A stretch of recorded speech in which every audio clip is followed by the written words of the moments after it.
देवशयनी एकादशी व्रत से जुड़ी संपूर्ण कथा एक साथ। देवशयनी एकादशी की पावन कथा। धर्मराज युधिष्ठिर ने कहा, हे केशव, आषाढ़ शुक्ल एकादशी का क्या नाम है? इस व्रत के करने की विधि क्या है और किस देवता का पूजन किया जाता है?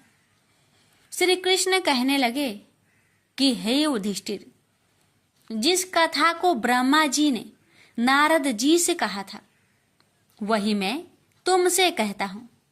एक समय नारद जी ने ब्रह्मा जी से यही प्रश्न किया था।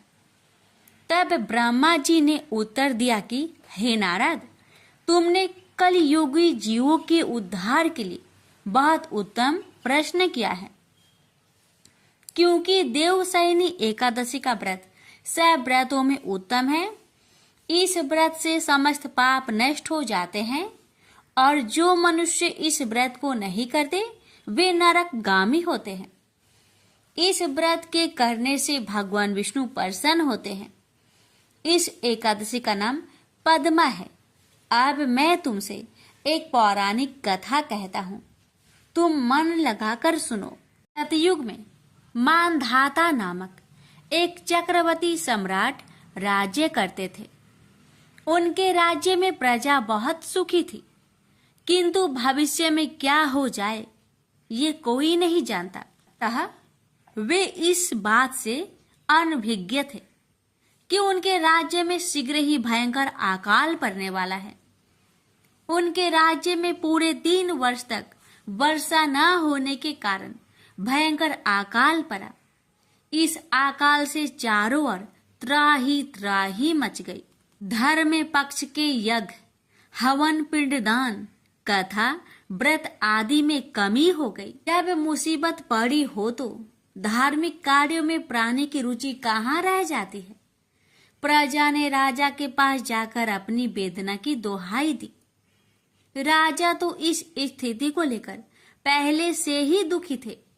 वे सोचने लगे कि आखिर मैंने ऐसा कौन सा पाप कर्म किए हैं जिसका दंड मुझे इस रूप में मिल रहा है। फिर इस कष्ट से मुक्ति पाने का कोई साधन करने के उद्देश्य से राजा सेना को लेकर जंगल की ओर चल दिए। वहां विचरण करते करते एक दिन वे ब्रह्मा जी के पुत्र अंगिरा ऋषि के आश्रम में पहुंचे और उन्हें साष्टांग प्रणाम किया। ऋषिवर ने 80 वर्जनों उपरांत कुशल क्षेम पूछा। फिर जंगल में विचरने व अपने आश्रम में आने का प्रयोजन जानना चाहा।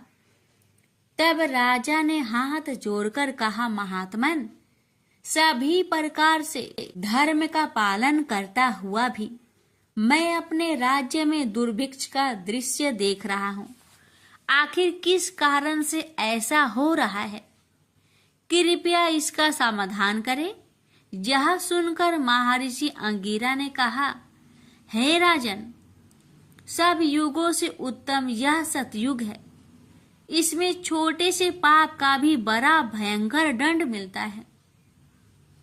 इसमें धर्म अपने चारों चरणों में व्याप्त रहता है।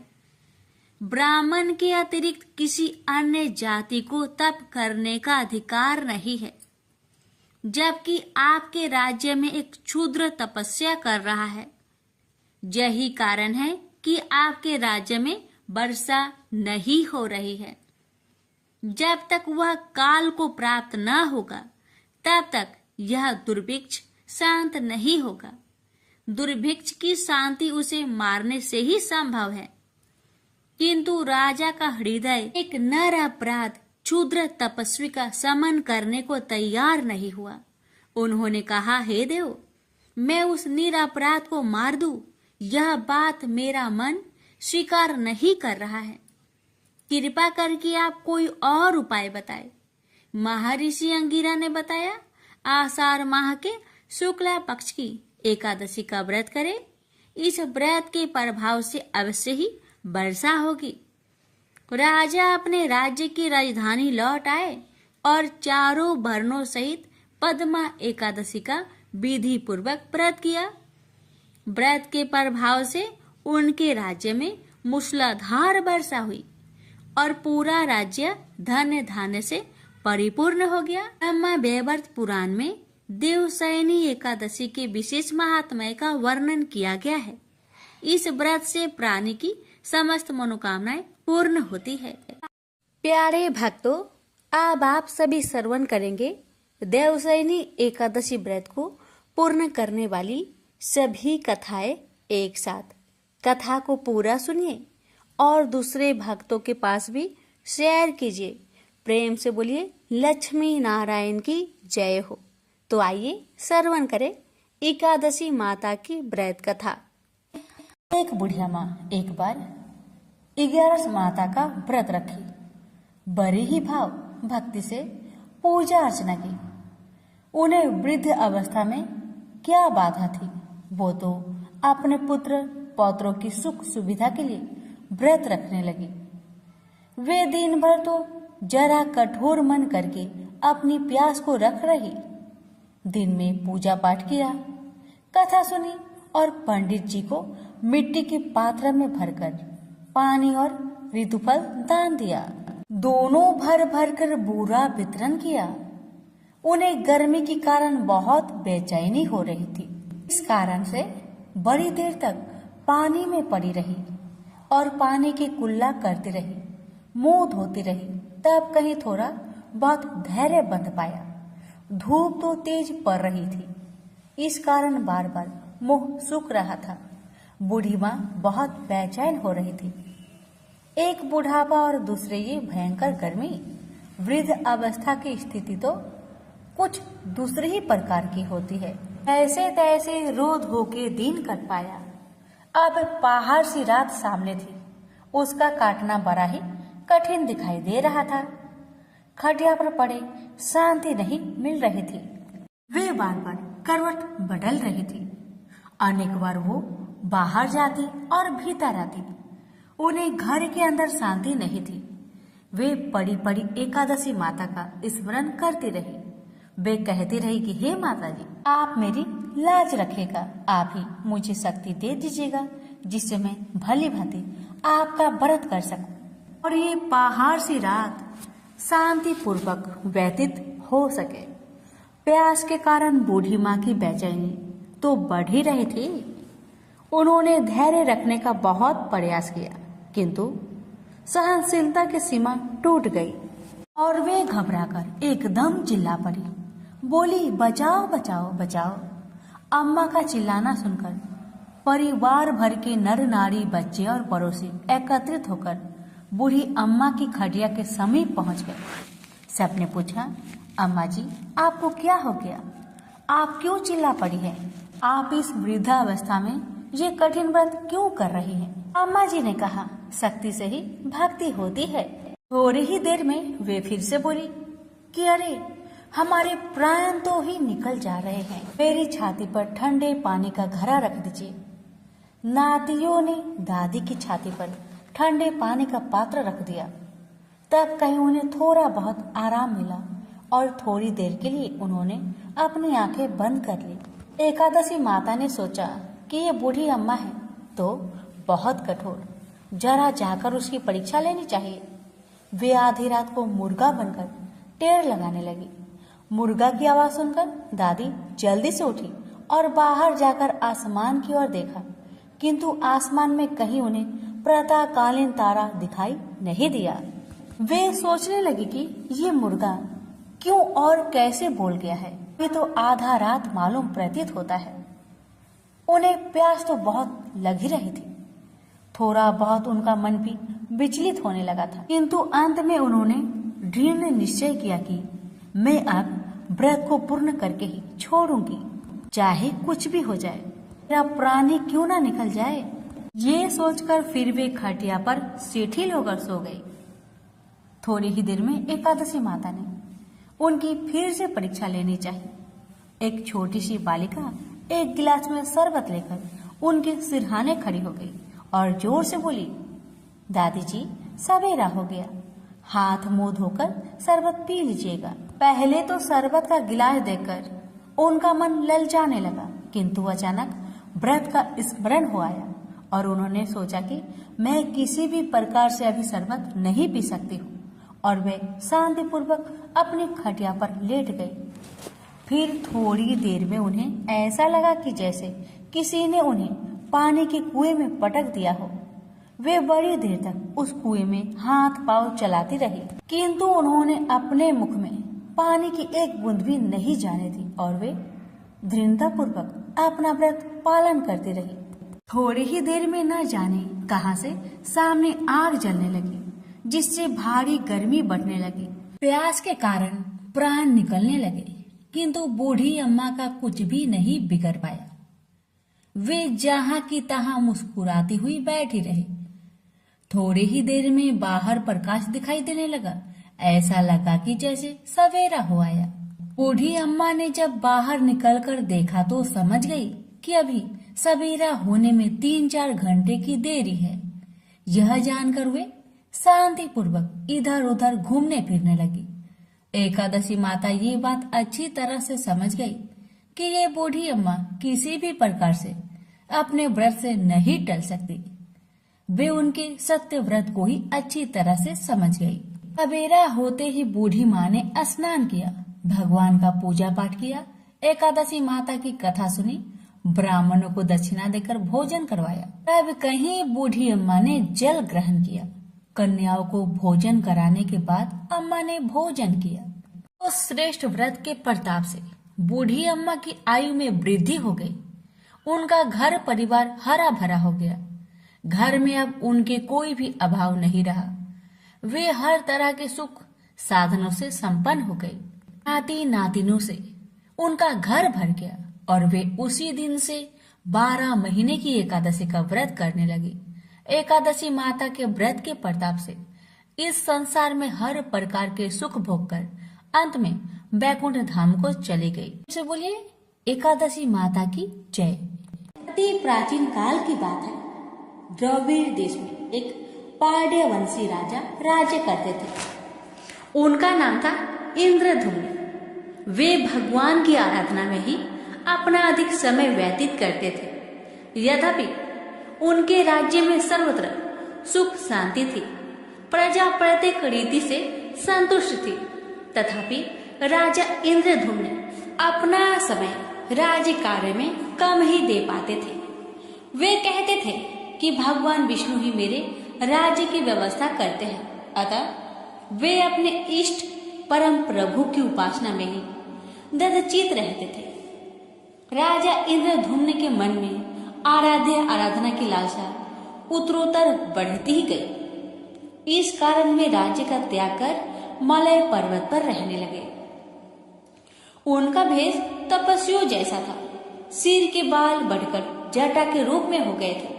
वे निरंतर परम ब्रह्मा परमात्मा की आराधना में तत्लीन रहते थे। उनके मन और प्राण भी श्री हरि के चरण कमलों में मधुकर बने रहते। इसके अतिरिक्त उन्हें जगत की कोई वस्तु नहीं सुहाती। उन्हें राज्य, कोष, प्रजा तथा पत्नी आदि किसी प्राणी या पदार्थ की स्मृति ही नहीं होती थी। एक बार की बात है, राजा इंद्रधुम्न प्रतिदिन की भांति स्नान आदि से निवृत्त होकर सर्वसमर्थ प्रभु की उपासना में तत्लीन थे। उन्हें ब्रह्मा जगत का तनिक भी ध्यान नहीं था। संयोग बस उसी समय महर्षि अगस्त्य अपने समस्त शिष्यों के साथ वहां पहुंच गए, लेकिन न पाद्य न अर्घ्य और न स्वागत। मौन व्रती राजा इंद्रधुम्न परम प्रभु के ध्यान में निमग्न थे। इससे महर्षि अगस्त्य कुपित हो गए। उन्होंने इंद्रधुम्न को श्राप दिया, इस राजा ने गुरुजनों से शिक्षा नहीं ग्रहण की है और अभिमान बस परोपकार से निवृत्त होकर मनमानी कर रहा है। ब्राह्मणों का अपमान करने वाला यह राजा हाथी के समान जड़ बुद्धि है, इसलिए इसे घोर अज्ञानमय हाथी की योनि प्राप्त हो। महर्षि अगस्त्य भगवत दंभ इंद्रधुम्न को यह श्राप देकर चले गए। राजा इंद्रधुम्न ने इसे श्री भगवान का मंगलमय विधान समझकर प्रभु के चरणों में सिर रख दिया। क्षीरविद में 10 सहस्त्र योजन लंबा चौड़ा और ऊंचा त्रिकूट नामक एक पर्वत था। वहां पर वैद्य अत्यंत सुंदर एवं श्रेष्ठ था। उस पर्वतराज त्रिकूट की तराई में ऋतुमान नामक भगवान वरुण का कीड़ा कानन था। उसके चारों ओर दिव्य वृक्ष सुशोभित थे। वे वृक्ष सदा पुष्पों और फूलों से लदे रहते थे। उसी कीड़ा कानन ऋतुमान के समय पर्वत श्रेष्ठ त्रिकूट के गहन मन में हथनियों के साथ एक अत्यंत शक्तिशाली और अमित पराक्रमी गजेंद्र रहता था। एक बार की बात है, गजेंद्र अपने साथियों सहित तृष्णाधिक्य से व्याकुल हो गया। वह कमल की गंध से सुगंधित वायु को सुनकर चिताक्षर विशाल सरोवर के तट पर जा पहुंचा। गजेंद्र ने उस सरोवर के निर्मल शीतल और मीठे जल में प्रवेश किया। पहले तो उसने जल पीकर अपनी तृष्णा बुझाई, फिर जल में स्नान कर अपना श्रम दूर किया। तत्पश्चात उसने जल क्रीड़ा आरंभ कर दी। वह अपनी सूर में जल भरकर उसकी फुहारे से हाथनियों को स्नान कराने लगा। तभी अचानक गजेंद्र ने सूर उठाकर चित्कार की। पता नहीं किधर से एक मगर ने आकर उसका पैर पकड़ लिया था। गजेंद्र ने अपना पैर छुड़ाने के लिए पूरी शक्ति लगाई, परंतु उसका बस नहीं चला। पैर नहीं छूटा। अपने स्वामी गजेंद्र को ग्रहग्रस्त देखकर हथनियां, कला और अन्य गज अत्यंत व्याकुल हो गए। वे सूर उठाकर चिघाड़ने और गजेंद्र को बचाने के लिए सरोवर के भीतर बाहर दौड़ने लगे। उन्होंने पूरी चेष्टा की, लेकिन सफल नहीं हुए। वस्तुतः महर्षि अगस्त्य के श्राप से राजा इंद्रधुम्न ही गजेंद्र हो गए थे और गंधर्व श्रेष्ठ हुहु महर्षि देवल के श्राप से ग्राह हो गए थे। वे भी अत्यंत पराक्रमी थे। संघर्ष चलता रहा। गजेंद्र स्वयं को बाहर खींचता और ग्राह गजेंद्र को भीतर खींच ले जाता। सरोवर का निर्मल जल गंदला हो गया था। कमल दल छत बिछत हो गए। जल जंतु व्याकुल हो उठे। गजेंद्र और ग्राह का संघर्ष 1 सहस्त्र वर्ष तक चलता रहा। दोनों जीवित रहे। यह दृश्य देखकर देवगण चकित हो गए। अंततः गजेंद्र का शरीर शिथिल हो गया। उसके शरीर में शक्ति और मन में उत्साह नहीं रहा, परंतु जलचर होने के कारण ग्राहक की शक्ति में कोई कमी नहीं आई। उसकी शक्ति बढ़ गई। वह नवीन उत्साह से अधिक शक्ति लगाकर गजेंद्र को खींचने लगा। असमर्थ गजेंद्र के प्राण संकट में पड़ गए। उसकी शक्ति और पराक्रम का अहंकार चूर चूर हो गया। वह पूर्णतया निराश हो गया, किंतु पूर्व जन्म के निरंतर भागवत आराधना के फलस्वरूप उसे भागवत स्मृति हो आई। उसने निश्चय किया कि मैं कराल काल के भय से चराचर प्राणियों के शरण सर्वसमर्थ प्रभु की शरण ग्रहण करता हूँ। इस निश्चय के साथ गजेंद्र मन को एकाग्र कर पूर्व जन्म में सीखे श्रेष्ठ स्रोत द्वारा परम प्रभु की स्तुति करने लगा। गजेंद्र की स्तुति सुनकर सर्वात्मा सर्वदेव रूप भगवान विष्णु प्रकट हो गए। गजेंद्र को पीड़ित देखकर भगवान विष्णु गरुड़ पर आरूढ़ होकर अत्यंत शीघ्रता से उक्त सरोवर के तट पर पहुंचे। जब जीवन से निराशा तथा पीड़ा से छटपटाते गजेंद्र ने हाथ में चक्र लिए गरुड़ारूढ़ भगवान विष्णु को तीव्रता से अपनी ओर आते देखा। उसने कमल का एक सुंदर पुष्प अपनी सूर में लेकर ऊपर उठाया और बड़े कष्ट से उसने कहा, नारायण जगत गुरु भगवान, आपको नमस्कार है। गजेंद्र को अत्यंत पीड़ित देखकर भगवान विष्णु गरुड़ की पीठ से कूद पड़े और गजेंद्र के साथ ग्राह को भी सरोवर से बाहर खींच लाए और तुरंत अपने तीक्ष्ण चक्र से ग्राह का मुख फाड़कर गजेंद्र को मुक्त कर दिया। ब्रह्मा आदि देवगण श्री हरि की प्रशंसा करते हुए उनके ऊपर स्वर्ग गृह सुमनों की वृष्टि करने लगे। सिद्ध और ऋषि महर्षि परम ब्रह्मा भगवान विष्णु का गुणगान करने लगे। ग्रह दिव्य शरीरधारी हो गया। उसने विष्णु के चरणों में सिर रखकर प्रणाम किया और भगवान विष्णु के गुणों की प्रशंसा करने लगा।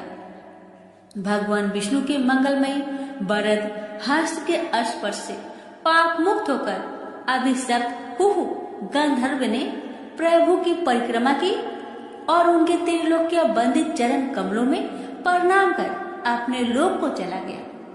भगवान विष्णु ने गजेंद्र का उद्धार कर उसे अपना पार्षद बना लिया। गंधर्व सिद्ध और देवगण उनकी लीला का गान करने लगे।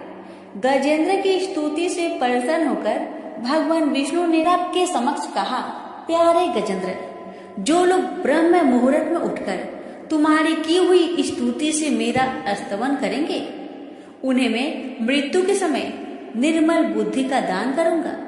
यह कहकर भगवान विष्णु ने पार्षद रूप में गजेंद्र को साथ लिया और गरुड़ारूढ़ होकर अपने दिव्य धाम को चले गए।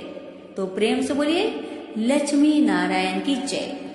एक समय रघुदास नाम के भगवान रामचंद्र के एक महान भक्त थे। वह पुरी में जगन्नाथ मंदिर के सिंह द्वार के पास एक बड़ी छतरी के नीचे रहते थे। एक बार जब वह भगवान जगन्नाथ के दर्शन करने गए तो उन्होंने जगन्नाथ की वेदी पर राम, लक्ष्मण और सीता को देखा। उस दिन से उन्हें विश्वास हो गया कि भगवान जगन्नाथ भगवान रामचंद्र से भिन्न नहीं है। एक बार रघु ने भगवान जगन्नाथ के लिए एक अच्छी माला तैयार की और पुजारी को भगवान को चढ़ाने के लिए दी, लेकिन पुजारी इसे चढ़ाना नहीं चाहता था क्योंकि रघु ने केले के पेड़ की छाल से बनी डोरी का इस्तेमाल किया था। उस समय जगन्नाथ के मंदिर में ऐसी चीजों का प्रयोग वर्जित था। रघु को बहुत दुख हुआ कि उनकी माला भगवान जगन्नाथ को नहीं चढ़ाई गई। वह बहुत उदास महसूस करते हुए मंदिर के बाहर चला गया। बाद में दिन में पुजारी शाम की आरती समाप्त कर रहा था। भगवान के शयन करने से पहले पुजारी उन्हें एक विशेष पोशाक पहनाते हैं जिसे बड़ा श्रृंगार वैसा कहा जाता है।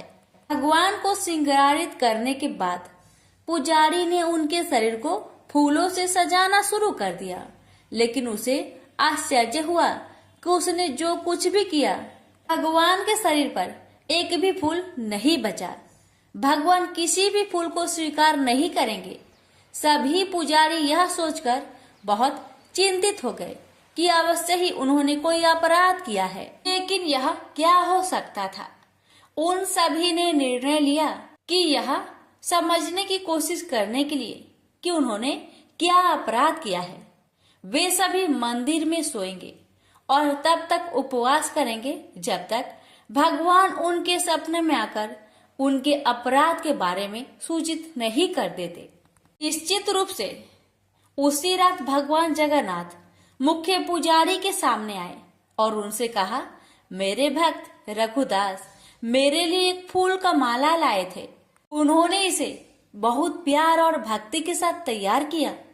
आपने बाहरी विशेषता देखी, माला को उन्होंने मुझे देने से मना कर दिया। आप देख नहीं सकते कि उन्होंने कितनी अच्छी माला तैयार की है। उन्होंने इसे प्रेम और भक्ति से पिरोया। आप मेरा भक्त मेरी सेवा से वंचित होकर अपने घर में माला रखकर पड़ा हुआ है, उसके सामने माला पहनाओ। उसने कुछ भी नहीं खाया है और लगातार रो रहा है। वह अभी तक सोया नहीं है। जब तक मेरे भक्त की इच्छा पूरी नहीं हो जाती, मैं आपसे कोई माला कैसे स्वीकार कर सकता हूँ और कैसे मैं शांति से सो सकता हूँ। तुरंत प्रधान पुजारी जाग गया और उसने अन्य पुजारियों को सारी बात बताई। तब वे सभी रघुदास के पास गए और अपना अपराध समझाया और उनसे अपनी माला भगवान जगन्नाथ को देने के लिए कहा। यह सुनकर रघुदास बहुत प्रसन्न हुए कि भगवान इतने दयालु हैं कि वे स्वयं उनकी माला स्वीकार करने की प्रतीक्षा कर रहे हैं। रघुदास परम आनंद में थे। एक बार रघुदास बहुत गंभीर रोग से पीड़ित हो गए। उनकी तबीयत इतनी खराब हो गई कि वह बिस्तर से उठ भी नहीं पा रहे थे। उन्हें अपने बिस्तर में ही मल त्याग करना पड़ा। बदबू बहुत बुरी थी। रघुदास बहुत बीमार होने के कारण खुद की मदद करने में असमर्थ होकर बेहोश हो गए। एक छोटा लड़का रघुदास की सेवा के लिए आ रहा था। उन्होंने उसके शरीर को साफ किया और चंदन लगाया और गंध को दूर करने और कमरे को शुद्ध करने के लिए अच्छी सुगंधित चीजें पेश की। जब रघु को होश आया तो उन्होंने पाया कि वह लड़का स्वयं भगवान जगन्नाथ थे।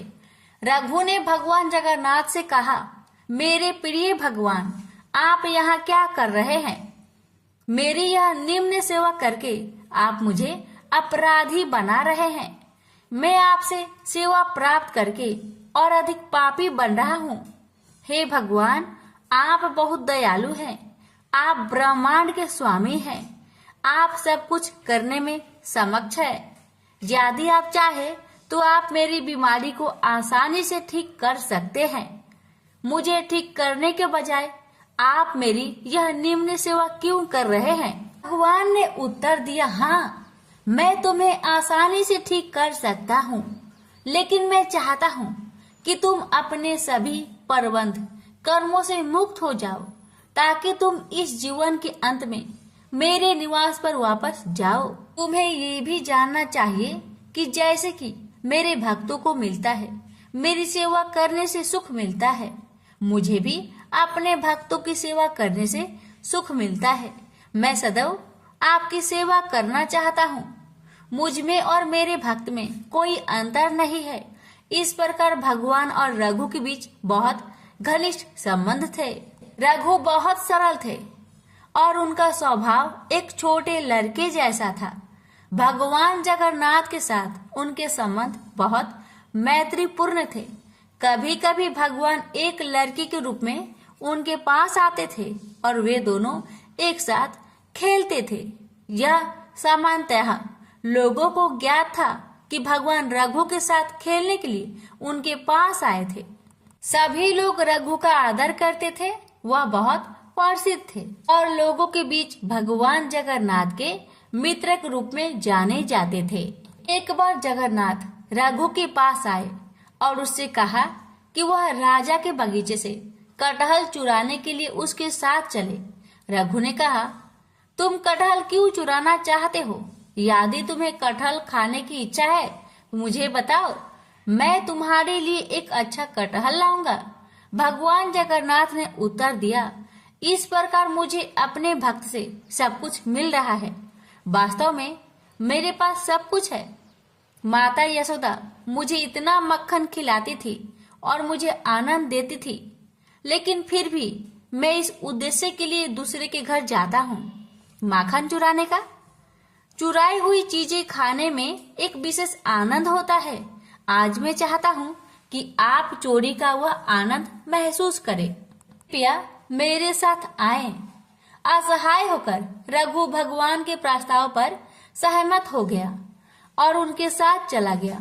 वे दोनों राजा के बगीचे में दाखिल हुए। जगन्नाथ ने रघु से कहा, तुम पेड़ पर चढ़ जाओ, मैं जमीन पर खड़ा रहूंगा। तुम सबसे अच्छा और सबसे बड़ा कटहल तोड़कर नीचे फेंक देना। मैं यही खड़ा होकर उसे पकड़ लूंगा, फिर हम दोनों भाग जाएंगे। रघु ने भगवान की आदेश का ठीक वैसे ही पालन किया जैसे उन्होंने निर्देश दिया था। वह कटहल के पेड़ पर चढ़ गया और सबसे अच्छे और बड़े कटहल को ढूंढ निकाला, उसे तोड़ लिया। जगन्नाथ, उसने पुकारा, क्या आप तैयार हैं? जगन्नाथ ने उत्तर दिया, हाँ, मैं तैयार हूँ, फेंक दो। रघु ने कटहल नीचे फेंक दिया, यह उम्मीद करते हुए कि जगन्नाथ उसे पकड़ लेंगे। लेकिन जगन्नाथ कहाँ थे? वह भाग गए थे। कटहल को पकड़ने वाला कोई नहीं था। वह बड़ी आवाज करते हुए जमीन पर गिरा और फट गया। जब राजा के माली ने आवाज सुनी तो वह समझ गया कि कोई कटहल चुराने के लिए बगीचे में घुसा है। वह तुरंत मौके पर भागा और देखा कि बड़ा कटहल जमीन पर खुला पड़ा था। फिर भी उसने आसपास किसी को नहीं देखा। जब उसने ऊपर देखा तो उसे रघुदास पेड़ पर बैठे दिखे। माली तुरंत राजा के पास गया और उसे बताया कि रघुदास उसके बगीचे से कटहल चुरा रहा था। वह अभी भी वही पेड़ की चोटी पर बैठा है। उसने उत्साहपूर्वक राजा से कहा। राजा को विश्वास नहीं हो रहा था कि रघु कटहल चुराने के लिए उसके बगीचे में घुसा था। इसलिए राजा ने अपने मंत्रियों को इकट्ठा किया और उस स्थान पर गए जहां माली ने संकेत किया था। वह रघुदास को पेड़ पर बैठे और कटहल को जमीन पर पड़ा देखकर आश्चर्यचकित रह गया। राजा के अनुरोध पर रघु पेड़ से नीचे उतर आया। राजा ने रघु से पूछा, मेरे प्रिय प्रभु, यदि तुम कटहल खाना चाहते थे तो आधी रात को मेरे बगीचे में आकर पेड़ पर चढ़ने की परेशानी क्यों उठा रहे हो? तुम मुझे बता सकते थे, मैं कर सकता था। कटहल उठाया और तुम्हारे घर भेज दिया। रघु ने राजा को पूरी कहानी बताई कि कैसे भगवान जगन्नाथ ने उसे धोखा दिया था। भगवान की लीला सुनकर सभी को आनंद आ गया और सभी हंस पड़े। उन्होंने रघु की महानता की प्रशंसा की। इस प्रकार मित्रता की मुद्रा में रघु भगवान जगन्नाथ के साथ लीलाएं करते। एक भक्त ने भगवान जगन्नाथ के साथ रघुदास की एक लीला का प्रदर्शनी वर्णन किया।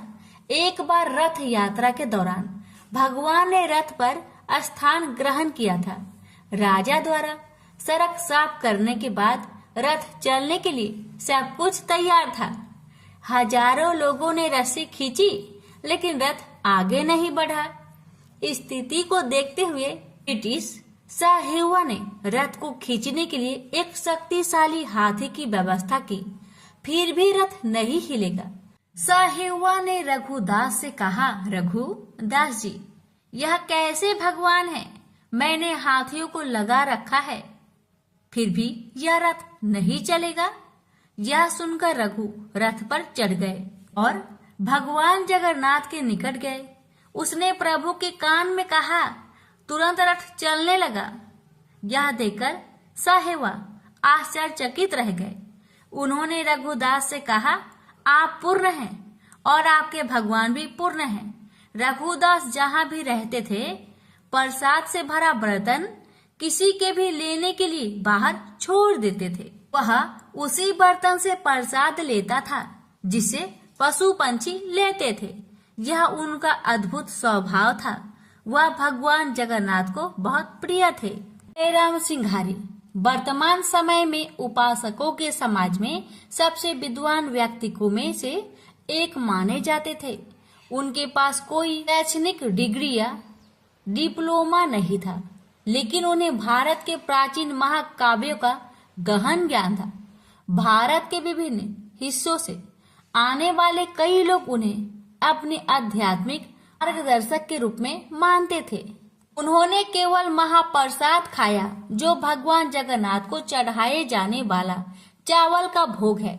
एक दिन किसी कारणवश उसके बेटे उसे मंदिर से नहीं लाए। हालांकि उसने पूरे दिन कुछ भी नहीं खाया था, फिर भी उसने कभी अपनी भूख प्रकट नहीं की।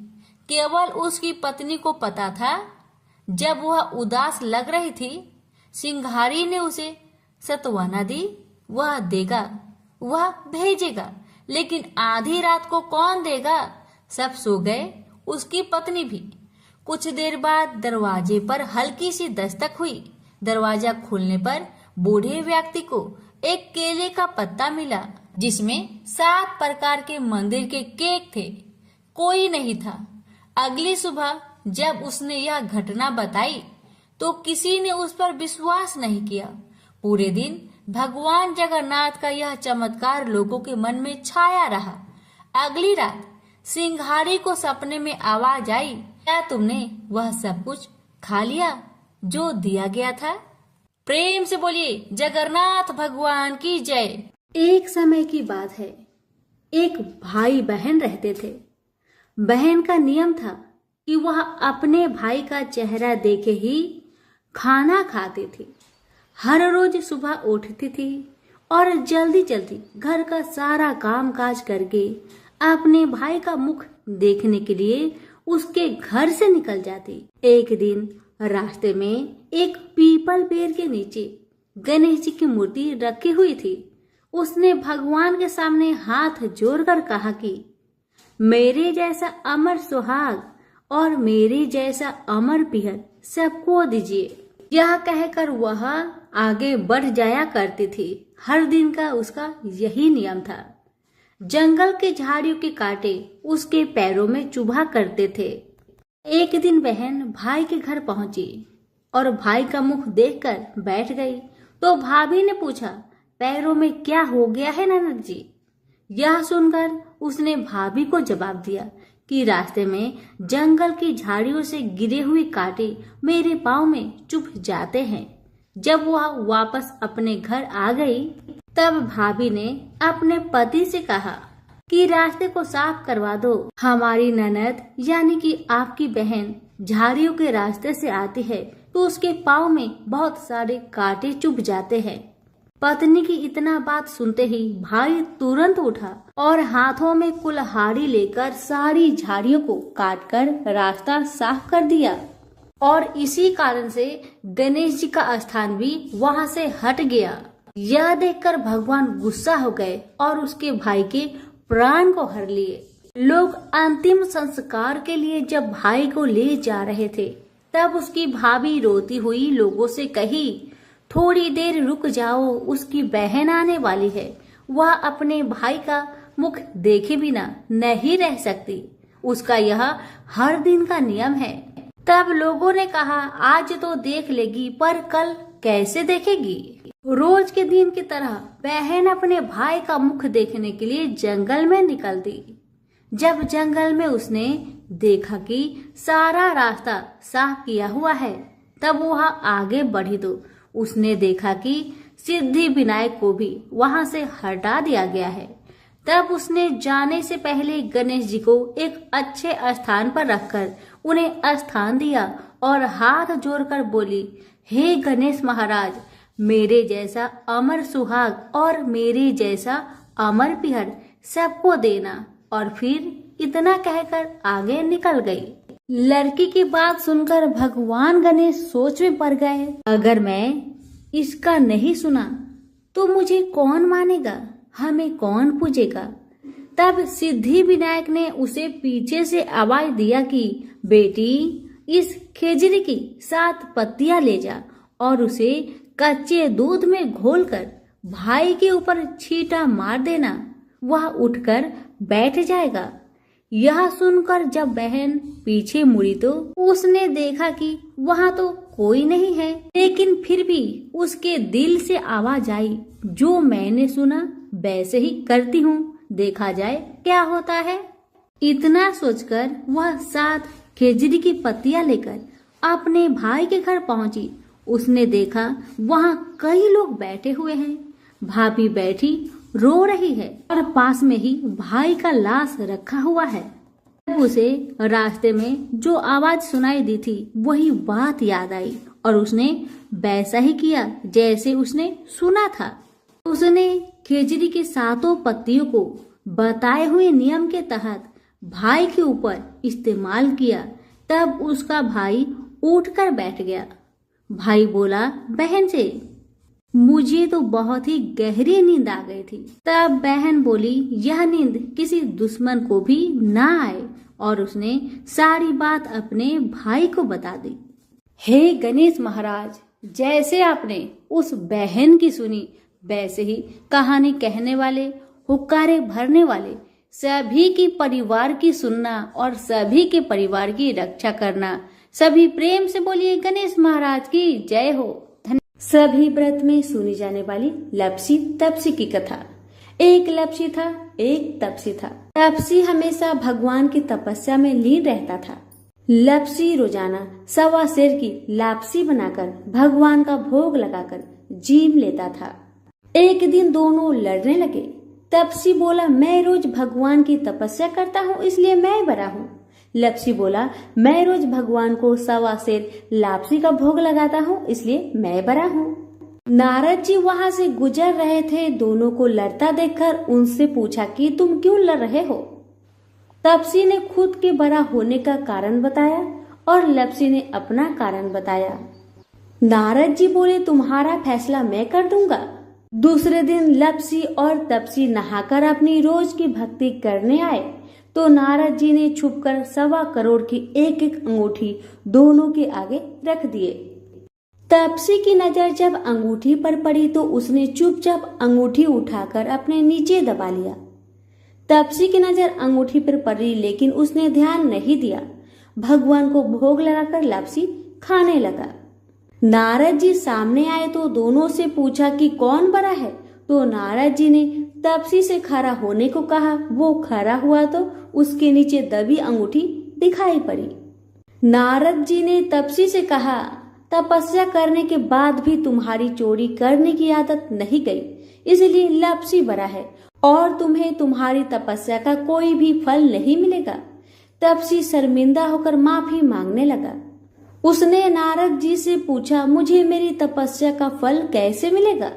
नारद जी ने कहा, यदि कोई गाय और कुत्ते की रोटी नहीं बनाएगा तो फल तुझे मिलेगा। यदि कोई ब्राह्मण को भोजन करवाकर दक्षिणा नहीं देगा तो वह फल तुझे मिलेगा। यदि कोई साड़ी के साथ ब्लाउज नहीं देगा तो फल तुझे मिलेगा। यदि कोई दिए से दिया जलाएगा तो फल तुझे मिलेगा। यदि कोई सारी कहानी सुने लेकिन तुम्हारी कहानी नहीं सुने तो फल तुझे मिलेगा। उसी दिन से हर व्रत कथा कहानी के साथ लपसी तपसी की कहानी भी सुनी और कही जाती है। प्रेम से बोलिए लक्ष्मी नारायण की जय।